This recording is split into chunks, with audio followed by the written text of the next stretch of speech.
इस ईयर कह रहा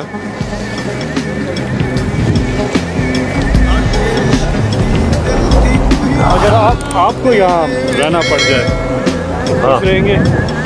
मैंने 15 साल की उम्र में पहले कैंपिंग शुरू की थी। हम ये सारा ये नॉर्दर्न एरियाज, हम HSN का हमारा ट्रैक जाता था, तो तब से मैंने तम्बू लगा के बड़े आराम से मैं यहाँ रह सकता हूँ। तो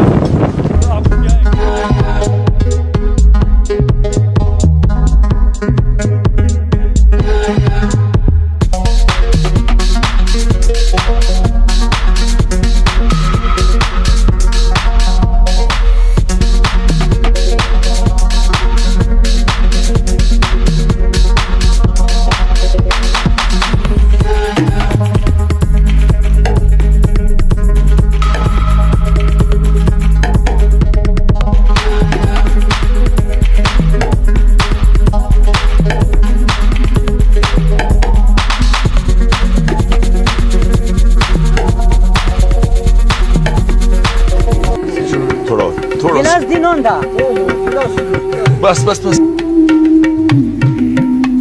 ये लस्सी कैसी लगी आपको खान साहब?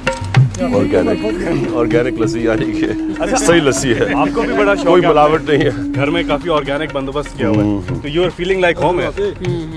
असल में यहाँ जो जानवर फिरते हैं ना जंगल में, उनका जो दूध होता है वो और ही उसमें अच्छाइयाँ होती हैं इंसान के लिए। तो ये जितने नौजवान यहाँ खड़े हैं जो यहाँ रहते हैं, इनको क्या मशवरा देंगे कि ये लोकल इन चीज़ों से कैसे फ़ायदा उठाएं? उन्होंने ये जंगल बचाने हैं, बस यही काम। बाकी खुद ही ये जंगल खुशहाली लेके आएंगे इस इलाके में।